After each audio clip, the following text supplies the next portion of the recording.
اللہ تیرے رسول کا واسطہ، تیرے محبوب کا وسیلہ پیش کرتے ہیں، اللہ ہمیں معاف فرما دے۔ غار سجدہ کے نوکیلے پتھروں پر حضور کے سجدوں کا صدقہ ہمارے گناہ معاف فرما دے۔ اے اللہ، حضور کی آنکھوں سے امت کے لیے بہے ہوئے آنسوؤں کا صدقہ ہمیں معاف کر دیا جائے۔ تمہیں حضور علیہ السلام کی لاڈلی بیٹی حضرت سیدہ فاطمہ الزہرا کا وسیلہ پیش کرتے ہیں۔ اے اللہ، تجھے حسنین کریمین کا وسیلہ پیش کرتے ہیں، بیمار زین العابدین کا وسیلہ پیش کرتے ہیں، سیدہ زینب کی پھٹی ہوئی چادر کا وسیلہ پیش کرتے ہیں، کربلا والوں کے بہتے ہوئے خون کا وسیلہ پیش کرتے ہیں۔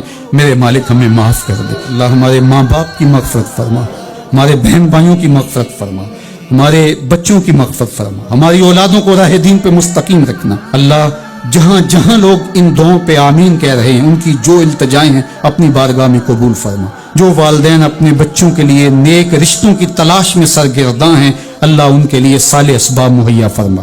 جو بیٹیاں سسرال میں دکھی ہیں، اللہ انہیں سکھ عطا فرما۔ اللہ، جہاں جہاں بھی تیرے رسول کی امت ظلم اور جبر میں کسی کرا رہی ہے، انہیں نجات عطا کر دے۔